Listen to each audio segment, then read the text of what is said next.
Welcome to Dreams Inspire Reality Podcast with Tara Darnley, a podcast for creatives looking to turn their dreams into reality with practical strategic steps from everyday people and entrepreneurs who are living their best lives possible. Dreams inspire reality. Turn your dreams into reality. So today's podcast, we are having my special guest, Tanya Barnett. Tanya Barnett is an Air Force veteran and a healthy relationship expert, empowerment speaker, talk show host, and real wife coach. She's the award-winning and best-selling author of Being a Wife Just Got Real. She created the Real Wife movement, which equips women with tools for creating strong marriages, families, and communities. And Tanya is just amazing, off paper, on paper, all around. And I had the privilege of meeting Tanya almost, I would say, a year ago. And so, Tanya, I'm so excited to have you today on my show. How are you? Thank you for having me. I'm excited to be your guest. I love what you're doing. So, especially with me being, a grandma, I need your products. So I'm excited. I love that. She's going to be a glamma. My kid's grandma of glamma. So we're going to do the glamma. She's going to be a glamma. So we're super excited for you on that new journey. And I'm just going to dive into it. I'm reading your bio and I was just wowed because I'm like, the humblest of peoples always have the most going on in a good way. Tanya is the sweetest person online and she's always reaching for everyone to win. And so I definitely wanted to have you on. No, and that's real talk.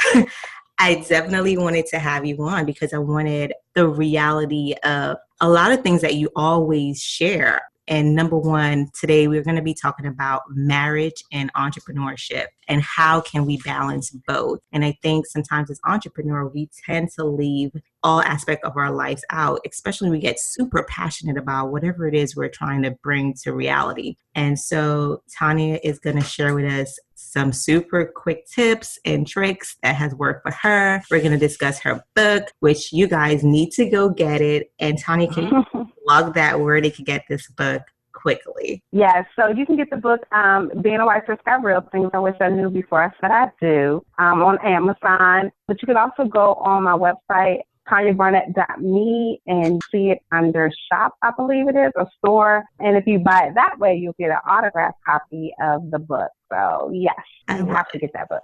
I love it. So we're going to take you guys way back. So Tanya, I don't know if you remember this, but when we first had our very first conversation, it was great. And I think we were talking about being a mompreneur, and it was around Mother's Day.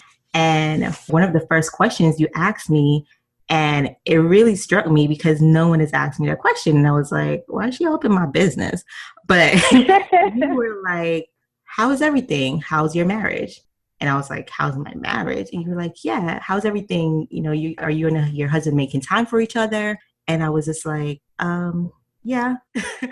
And I had to think about it because at that time we weren't. Being in business, sometimes you forget the priorities, which is your family. And not that you forget it, but you get so caught up in just running a business. And when you said that, I was just like, yikes. And I think he was there and he gave me the side eye like, no, she ain't. So quickly, before we even jump into that, let's talk about you. Let's share some of your dreams and how you transfer some of your dreams into reality. Well, last year, one of the biggest things you did was you did a TEDx talk. And I know a lot of people want to do that. So can you share how that came to be? What was your experience like? And I know that was one of your dreams. So let's just talk about that for a minute. Sure. So there are several TEDx talks and TED Talks that I have seen on YouTube and on the TED website. And I wanted to share my story about my hair loss journey. And I wanted to share it in a way where it was funny, where people can relate, but also people can say, hey, that's me too, or my mom or my sister or my cousin or one of my really good girlfriends. And so I did a lot of research on how to put together your talk and how to fashion your proposal. And surprisingly, on my first time, because I talked to so many people that said they've tried like 3 and 4 and 5 times, I was chosen. Wow. And so I was amazed to, number one, be chosen, but number two, when I was done with the actual TED Talk, to have a standing ovation. I was not expecting that at all. And then after the fact, people were following me and telling me my mom is losing her hair. I wish you could talk to her, or my girlfriend went through that, or, you know, I just went through chemo and lost my hair. And so it was amazing. It was the best thing for me. And I still have people that I see. One of the teachers at the school that I substitute at, she even said she saw my TED Talk. I'm like, how did she saw my TED Talk? You know, so she was like, I was so inspired. And when my father passed away, my hair fell out. Wow. And it fell out because of stress. So she was like, I wish I had this information during that time frame. So yeah. There's definitely a couple of things I want to like just rewind and pause and just like reflect on. Number one, you said you wanted to do it, and you not only wanted to do it, but you said, okay, you know what? Let me find out what is needed to get there. Mm-hmm. So before you even like pitch or anything, you made sure you research like, okay, what are they going to ask for? How am I going to present this? So I love that you really, you know, did the work and executed. So your first time was like, bam, I'm in.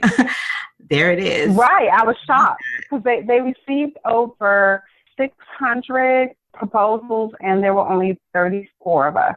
I love that. This is all over the world. There was a woman there from South Africa. There was a woman there from South America.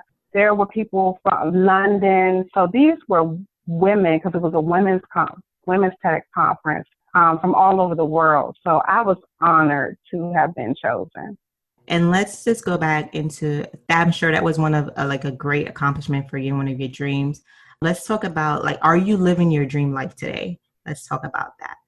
Okay, so to be honest, it's not what I would like for it to be. There's a lot more that I would like to accomplish, but I'm also realistic because I still have children at home. And so I want to make sure that my children's needs are met, and they're teenagers. So there are some things that I have not pursued at the moment just because I want to be a present mom. And this is my daughter's senior year of high school. And so I want to make sure that I'm available to her. So that I've had to turn some things down. And it was painful to do that, but she's only going to be senior in high school one time. My son's in 10th grade now. So, you know, for me, I had to determine what did I value more, this speaking engagement on my daughter's last cheering expedition or whatever, or do I put my daughter first? So I'm not where I want to be. I'm not living the dream life, but I know that it's only temporary, that I want to be a present mom right now.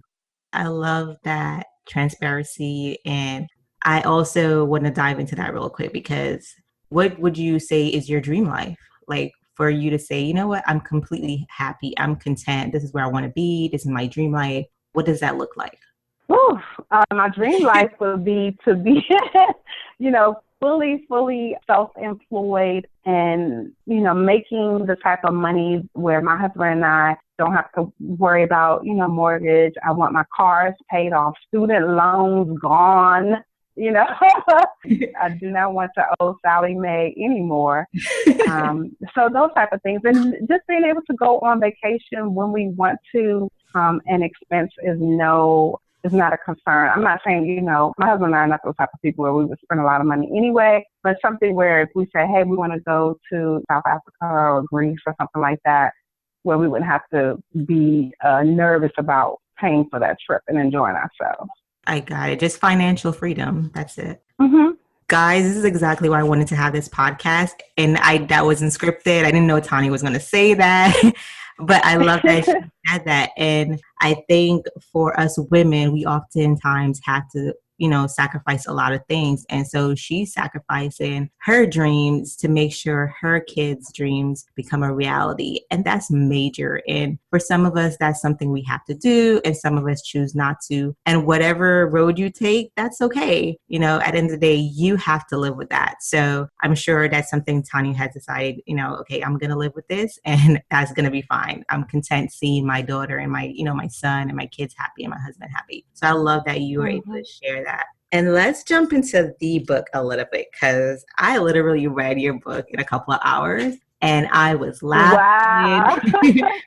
I was laughing. I wanted to cry at some point. I was cursing you out at some point. I was like feeling for your husband. I'm like, no, she did not do that. And then I'm like, oh, you'd be doing that too.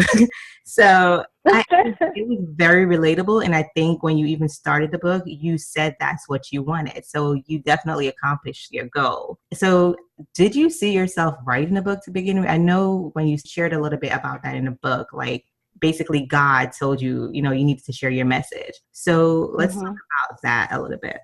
Yeah, so it just happened. The book just happened. I was not expecting to share my story because I was embarrassed by it, because my husband and I did not have a great marriage. We didn't even have a good marriage, to be honest. And so when we got on the other side of all the yucky stuff, that's when it was placed on my heart to write the book and write it in the way that I talk. And so that was really key for me, because I've read so many marriage books, I'm just being honest, that I could not relate. I'm like, I don't talk like that. Yes, I'm a Christian, but yes, I wanted to cuss. And, in some of those books, they don't talk about that. They give you a very sanitized version of problems in marriage. And I was like, no, I want to keep it real. So I just have to share this with you. So when my book was being edited, and I have like aunt and girlfriend and all that other stuff, the editor went in and changed all of it so it was proper English. So I had to actually tell them no, I want aunt, I want girlfriend, I want all of that stuff in my book. So that was a whole nother process of going back, because that's how I talk. And I wanted it, when people read it, they heard my voice, that it was like having a conversation with me. So like how you say you were laughing, you wanted to cuss, you wanted to cry. I wanted people to really get me and not sell them bull crap. You know what I'm saying? I really wanted to share my story and show that, yes, it was terrible, but my husband and I were able to overcome. Yes. And you guys did overcome. Like at some point I'm reading and I'm like, oh my God, no, this is it. This is definitely it. It's over. And you should have me read this book. Of course I know your personal story, but if you're reading the book, you're like rooting for Don, and you're rooting, that's Don is her husband, and you're rooting and you're like, go Don. And then you're like, Tanya, why did you do that?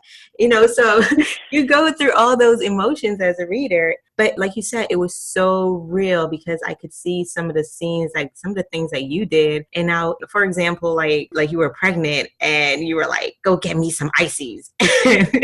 The way you said it in the book, it was like, she was mad rude. But that's what we go through when we're pregnant. We go through emotions, we go through all this stuff, and you don't understand how mean you are until after you give birth, and you're like, oh my gosh, I was this mean person. Like, how did you deal with me?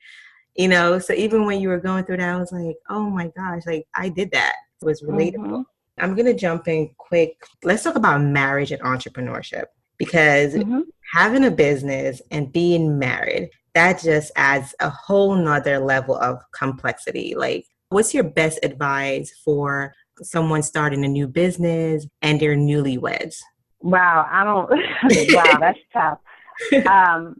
Definitely communication. You have to communicate the whole entire time. I don't care what it is. Even writing my book, I had to communicate with my husband what I was doing and get his stamp of approval on it. And again, for me, having my husband bless the book was everything for me. I did not want to put something out there and initially he was just like, no, you're not putting that in there about me.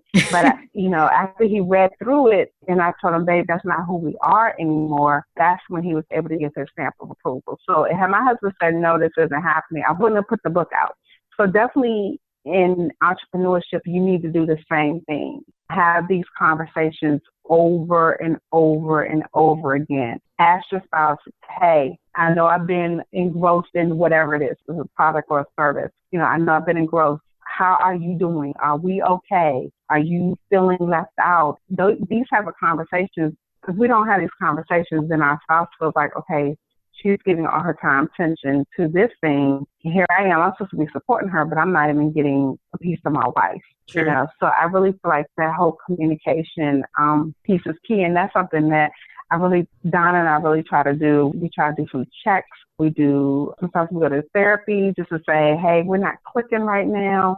Can you help us see where our disconnect is? So we do that every so often. And then really just communicating what our needs are, what his needs are, what my needs are, and then trying to work together through the process. But you have to communicate. All the time. That is just so imperative. And I could totally relate with you when you said about the communicating, and for women especially, we take on so many roles and we take on so much so often that we don't ask for help. And if you're not communicating with your partner, hey, I need your help, they don't know what you want. So I totally agree with that. You definitely need to communicate. In terms of, for example, say I'm running a business, but then my spouse is, say he's, running a 9-to-5 and he's not carrying on as much burden as I am, but he's missing his quality time. And I'm like, I can't give that, right now. What advice would you give to that couple if they have to, how can she explain, I can't invest as much time right now, but I promise it's going to be worth it. What advice would you give to that couple? Wow, we just had a conversation like this with a couple at dinner, and that's kind of where they are. And so, I explained to her one of the things we do is we flirt. And during the flirting process, we'll do it either via text, or sometimes my husband will be in the man cave and I'm upstairs working, and he'll FaceTime me or I'll FaceTime him. And, we'll flirt that way. And then, I'll say, babe, give me an hour. Or he'll say, hey, can you come down to the basement? Or, can I come upstairs? And I'll say, okay, give me this amount of time. And then I stick with that. So if I tell him, okay, babe, I'm unplugging an hour, I'll make sure that I do that. So definitely, sometimes you have to make time. And that's what I'm having to do in this entrepreneurship journey, is carving out that time. And then also in carving out the time, be spontaneous. So there's sometimes my husband will wake up in the morning and be like, you know what? I'm not going to work today. You want to play hooky or whatever? So we'll go walk the neighborhood, go get some breakfast, come back and have intimate time while the kids are at school. So then there's no interruptions and anything like that. So those are things to do too. Be spontaneous. Sometimes he'll get off work and be heading home. He'll be like, hey, meet me for happy hour. Let's get some appetizers while the kids are at home doing homework. So they're none the wiser. They don't know that we're sitting at, Fridays at Applebee's having, appetizer and drinks. So, I would say plan out some time, but also be open to being spontaneous. And I'm sure, as you may know, the statistic has gone up for married people who are entrepreneurs. The divorce rates is going up. So how do you counterfeit that? How do you make sure your marriage is still grounded, starting a new business and not having to even go through that phase of being divorced? Or, that thought shouldn't have come past anyone's mind, but it comes up, it's reality. So how do you prevent that from even being an issue? Well, I think the main thing, it goes back to the whole communication piece. And if you're not okay, tell your spouse that. You said a key thing, ask for help. I know at one point I was upset with my husband because I felt like, doesn't he see all this stuff I'm doing? And he had the nerve to ask me if I need any help. But he said to me, you always got everything, so I didn't think you needed help, So here I am angry, assuming that he would think that I needed help. And here he is assuming I don't need help because I'm superwoman, So when I said, hey, babe, these are the things that I need, he was like, well, that's all you had to do was say something. You didn't have to get an attitude or get upset with me. Communicate that. So it goes back to that whole communication piece. If you're struggling in something, for us, we had to shift gears. So my husband does the cooking on the weekends. He grocery shops. We have our teenagers do the cleaning. Some of our roles have shifted a little bit, but again, it went back to conversations like, babe, this is what I need in order to be successful in my business. And my husband had to get on board. Was it easy initially? No. Do we struggle sometimes? Yes. But that's okay. That's life. That's marriage. No marriage is perfect. And if anybody tells you their marriage is perfect, they're lying to you. Say what now? That's so true. That's so true. And you see it so often on social media, this perfect marriage. We're living it up, and I'm not saying that you can't be happy and people aren't genuinely happy, but the reality is that behind closed doors, no one knows what goes on. So I definitely agree with that. Okay. So let's talk about balancing everything. You're a full-time mom. You're a full-time entrepreneur. You have a 9-to-5 job as well. And you have a wonderful husband. Like, how do you balance everything yet still stay sane?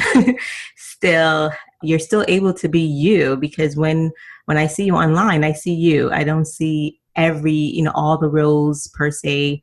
Like, that doesn't hide who you are. So like, how do you balance that? I think you do a fairly good job at it. Wow. Well, the main thing for me is prioritizing. So on some days, I prioritize what I'm doing. So for us, we sync our calendars. And then I also have a dry erase board in my bedroom. So it's a huge dry erase board. It's color coordinated. I'm a type A personality. So it's color coordinated.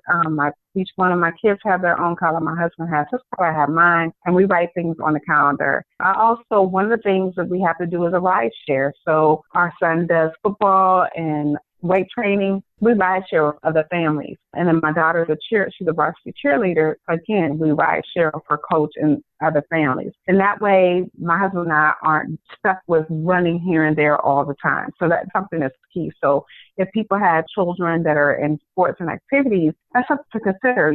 Forge relationships with people that you trust with your children and use rideshare. And believe you me, other parents are looking for parents to do that with too. So then they're not, of course, with, having to drive the kids all around throughout the week. So that's one of the things that we do to have a little bit of sanity as far as running our kids around with their extracurricular activities. And then also another part of it is checks and balances. So if there's some things that I don't get to, before I used to think I was a failure if I didn't get through every, 15 things on my checklist for the day. But now if I don't get to it, I prioritize shifts. Say, you know what, I'm realistically telling you, you're not going to be able to do 15. You may be able to do 5 today. And being okay with that and giving yourself permission to say, I'm going to move those other 10 things later on down in the week and then disperse them and be okay with it. I think a lot of times as women, as moms and as wives, we feel like we have to be this Wonder Woman, this Superwoman, and obtain all these goals so that we can have bragging rights, even if it's just our own in our head that, hey, I've accomplished this. But if you don't, it's okay as well. And I think we have to start giving ourselves permission to put some stuff on the back burner or wait.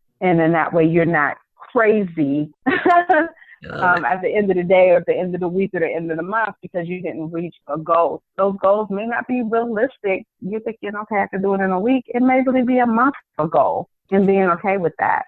And then also, like I said, going back to the whole communication piece, when things are kind of wacky or I feel like here recently, and I've been sharing this on my Facebook Live, is that I was dealing with a lot of anxiety with my daughter being away and then my other daughter being a senior. I was really struggling as a mom.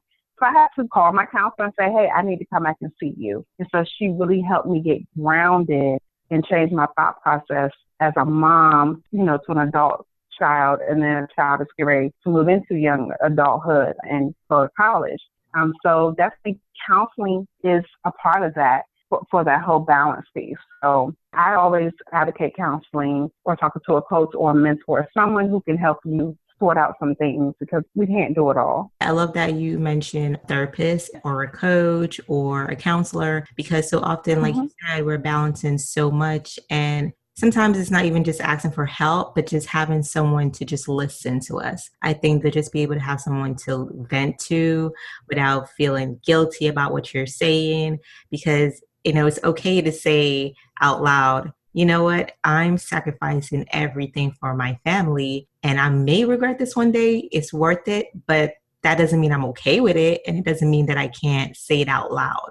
like you said, it's so important to have someone to talk to, especially with everything that you may have going on. So I love that you definitely touched on that. And as far as your dreams and, everything that you have going on. And by the way, I think you are living your dream. I think you're living an amazing life, despite you're not exactly where you want to be. And I say that because you touch so many lives, and I see it every day. Aww. I see the women that you've touched. I see that even your 9 to 5, I know you work with kids, and that is a hard thing to do. Anyone that works with kids, they know it takes a lot of patience, a lot of, just keeping your sanity, and you give back in so many ways. Like, I know you have a foundation. I want you to touch on that just a little bit, because sometimes you give so much, you don't even realize the impact you're making to others, but you're definitely out here transforming life. Thank you. And that's why having those checkups with the therapist is so key. For me, I need that. I need someone to say, listen to me, number one, without judgment. And for her, sometimes she'll tell me, hey, Tanya, just take a day where you do not go to work and you do nothing. You're in your pajamas all day long, eating whatever you want to eat, watching whatever you want to watch. And it's okay. The world will not fall apart. Your husband and your children will be okay. Your businesses will not flounder because you stayed in bed and watched Netflix all day, And we have to be okay with that, because I struggled with that. I struggled with unplugging at, say, 9 p.m. and not being on my laptop or responding to emails, because so many people tell us the hustle, grind, team, no sleep, all this stuff. But it was driving me crazy. And so now, especially, this new year, I said, I'm plugging by 9 o'clock. I'm not answering the emails. I don't care if I get tweets, texts, whatever. I'm not responding until the next day. And since I've done that, I've been able to pick up books. I love to read. Now I'm reading again at night. I can watch TV at night, cuddle with my husband at night, things I wasn't doing because I was up, 12, 1 o'clock in the morning working. I love that. And let's touch on you're the founder of Forever Free Books, and that's a mobile nonprofit that delivers free books to children in need. Like, how did that come about? Like, that's amazing to create a nonprofit. So let's touch on that a little bit. Like, what inspired that? What was your inspiration in starting that? Well, so my inspiration was, I'm a long-term substitute teacher, so I substitute under contract. And so I was in a first grade classroom several years ago. And what I was noticing is that first graders, so it's about 5 and 6-year-olds, were not completing their reading logs. And so I kind of fussed them out. And so one little boy started crying. And I said, why are you crying? And he said, I ain't got no books. However, he had on about $300 worth of clothes and shoes. Wow. So I went on social media that night. And I asked the kids, how many of you have library cards? How many of you have books? Only 5 out of 25 students have books at home. 1 had a library card. And then also what I found out is that in school, if a child loses a book and the parent does not pay for a library book or a textbook, that child can never, ever, ever check out another library book until those books are paid for or replaced. So if a child loses a book, say in first grade, and their parent does not pay that money through 12th grade, they've never touched another library book ever. Wow. And so I said, what can I do to bridge that gap? And so I went on social media, wound up saying, hey, I need 25 books for some first graders, and I got over 300 books. Oh. And so that's how my nonprofit started. And since then, from that 300 books, we've given away over 13,000 books, and internationally as well. Wow, that's amazing. And if anyone's listening, how can they be a part of that if they want to help you on, with that mission? Like, how can they be a part of that? They can go to the website. It is foreverfreebooks.org.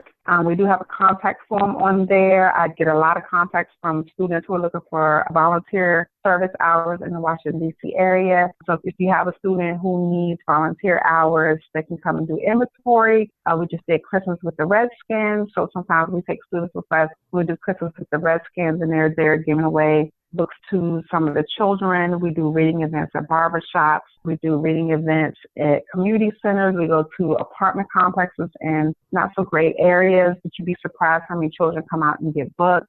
So yeah, if people want to volunteer, I'm always looking for board members who love books love kids and who don't mind maternity. I love that. And then I think the last thing we're going to touch on is you just dropped an amazing book this year. Do you care to talk about the amazing book that you just dropped? Sure. I'm so excited, over the moon excited about today's History Makers. And this book is the first in the series. This book is 21st Century African American Female Entrepreneurs. So I have about 50 or so young African American female entrepreneurs, such as yourself, who are doing the darn thing. And I wanted to see us now. We're making history now. Too often, history books are from women who are, 70s, 80s, or deceased. I wanted our girls to see women now who are moms, who are wives, who are single women, who are making history in their respective fields. So I'm really excited about that book because I think it's important for our girls to see women now who are young and gorgeous and vibrant and who are changing the world. They can relate to and aspire to be like. So that's how that book got started. I love that. I love that. And I'm so excited about that book and all that you have doing. And I see amazing things coming for you. And I'm just excited to watch you grow. Oh, thank you. Thank you. I'm excited you said that, yes, that you will be a part of it. So that's amazing to me too. Well, Tanya, thank you so much for your time. And where can people find out more about you if they want to continue to follow you, if they want to purchase your books and all your amazing products? Where can they reach you? Well, my website is tanyabarnett.me, Tanya, Barnett, BARNETT.me. I have information on there. I have webinars, courses. So if you click on the course link, it'll take you to the different webinars. You can teach about how to do a TEDx talk. And then also the Today's History Makers website is where you can find information about the 40 plus women who are in my new book. And you can also purchase the book there. And a portion of the proceeds of this book will be used to purchase books to give back to girls, school-age girls and college-age girls, so they can get the book for free. So for every book that is purchased, we are donating a book to a young lady to have. So guys, make sure you visit Tanya. Tanya, again, thank you for joining us. And it was an honor for you to share your tips and tricks with us on how to have a healthy marriage and continue to have a successful business. And I wish you the best. And I can't wait to see your dreams come true because I know they're there and I know you're already living them. You may not be seeing it. So thank you. Well, thank you. You're welcome. Hey guys, let's give a quick thanks to our sponsor, Dreams Inspire Reality. Are you unsure of the steps needed to turn your dreams into reality? Have you been sitting on that product idea and not sure how to bring it to market? We've successfully launched tons of products and distribute all over the globe. Let us help you get unstuck and take your idea to market with strategic advice and practical steps. Schedule a consultation today at dreamsinspirereality.com.